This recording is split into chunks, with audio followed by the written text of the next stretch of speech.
Welcome back, guys, on this very hot Thursday. So I'm going to go over the Camaro a little bit. It'll be more of an extended short, but not an actual short because it's over 3 minutes. But it's not quite a video because I'm saving that for the GTO. But anyway, semantics. So here we are. This is the Camaro up to this point. Like I talked about last time, we got the wheels fitted, figure out the back spacing. I had some locking lugs come in with the blue finish on them to get that titanium burn look, even though they're probably not because, you know, China. Anyways, I got the windows clean, ordered a dash pad, not quite a replacement cover because those are like $1,000. This was $50, so I'll roll with it. Maybe not OEM perfect like some would feel, but considering the situation of the car, we're just gonna spend what we need to get things fixed. That being said, we got the rears pretty much figured out. Again, the chrome, the blue finish, cut out the bump stops. Got a whole lot of clearance in here, but this is mostly for tire. So I'm gonna wait till I get a tire on it before I do anything else as far as spacing is concerned. The wheel is right about perfect. We should be able to roll this fender a little bit like I talked about and make that aggressively flush. If it pokes out a little bit, no big deal. It'd be kind of like a drag tire-esque vibe to it. Got the car registered, got the title and everything, so that's done. So now we definitely got to deliver on the GTO. More on that in a second. Got the back window all cleared out. Trunk cover. This wheel over here. Same thing on this side. Trimmed and painted. Yeah, grinded all that down. We'll see how much more modifications we need to make once there's a tire on here. Because this side is a little bit different than the other side, but also the car is sitting funny on an incline. Not quite center where the axle would be. Front's over here. Got this window nice and clear. Got all the scum and some of that green algae growth from the car being rained in for God knows how long. Got the dash, everything cleaned up with ceramic cleaner. Like I said, there's some gap in there, but you should have seen what it was before. It was awful. Got the interior good. Still need to do something about the seats. Probably put some covers on them for right now. Get the carpet nice and shampooed and get these stains out. Got my little weight box here. There's a spring that holds this seat down. It's all bent up, so the back of it sits up. So I had to do something about that. And then the seats here, you know, nothing's perfect, but for what it is and what it was when it showed up, it's definitely an improvement in my opinion.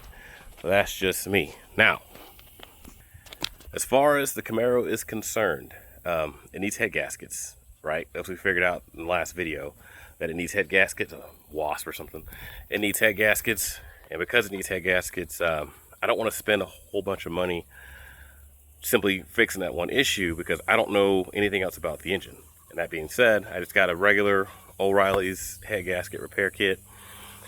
Felpro gaskets, ordered better quality bolts, just ARP bolts. The difference is like $30 for the OEM head bolts versus the ARP version. So there it is, and the ARP ones are reusable. Now, what I'm going to do is as soon as I get done with this car, which I'll go over in a second, we'll get the heads off. We'll clean the surfaces, check for straightness, put new gaskets on there with some gold copper gasket sealer for imperfections in the block or whatever.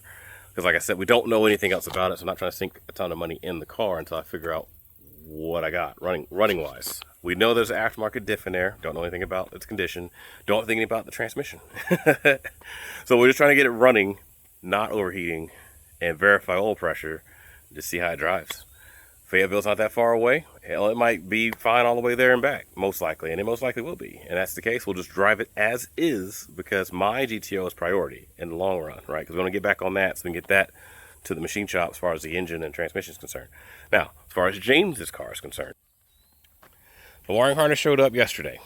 So this car and I have a date this weekend, albeit an angry one, but a date none the same. Now, to everyone who keeps saying, check the BCM, check the BCM wire. I know, check the BCM wires. I've owned the GTO for a long time, like a long time. The BCM wires is like the first thing you do when you have these electrical issues because they're so common. However, that's not going to solve my problem because the BCM it's not it. The wiring issue is deeper in the harness, and it's not uncommon. These cars are known for that. And so the harness swap is just kind of like a last ditch effort to touch everything in the harness with something fresh without having to go through it painstakingly and still possibly not try to find it. So this just made more sense. So I'll get on that tomorrow, So tomorrow's my day off, and giving the gravity of the situation, I don't want to start a project that big and then have to go to work like I do here in like a couple hours. Versus today, I just mostly spent cleaning the Camaro, cutting the bump stops out, grinding and painting that, going over a couple of knick-knack things, because I can do it and be done by the time I leave. So I start and finish a task, right? Same thing with the GTO. I'll have all day tomorrow. My youngest son has a birthday party to go to, so we'll go do that Saturday. When I come back, I'll get on this, or probably Sunday, depending on how far I get. Tomorrow, Friday. But the goal is to get James's car sorted, hopefully the next couple of days. As soon as that's done and running and good to go, because it was just a starting issue, communication error on one of the bus lines. If I remember what the schematic said. This is a communication error. COM2 is what it was. Communication error. And so the car's modules just don't know what to do or can't talk to each other. Easiest way to do that is just eliminate the problem. Start fresh. Look, a new harness or a new it harness. Get this taken care of.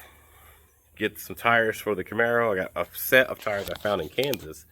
Come to find out, that guy is coming to Tulsa in a week to pick up car parts. So it works out. It totally works out for me, provided I have said cash to pay for said tires. But that's a whole other conversation. He'll bring those tires with him, which will save me a 4-hour drive because he has to come down here anyways to put on the front. Then I had to solve the rear. There's a couple drag radials and slicks and all that I could get on the rear for the sake of having tires, but I'd rather not do that. I'd rather just get a set of all-season tires to put back there that fit well, like a set of Michelin Pilots or something, and be done with it, so that when it's back together and it's running, it's just an extra car at this point, because I have a Durango needs love, this needs love, it's just kids with cars that need love, the list goes on. But yeah, that's where we're at, man. Don't have 3 projects at the same time with limited funds and support. That's it's a bad idea.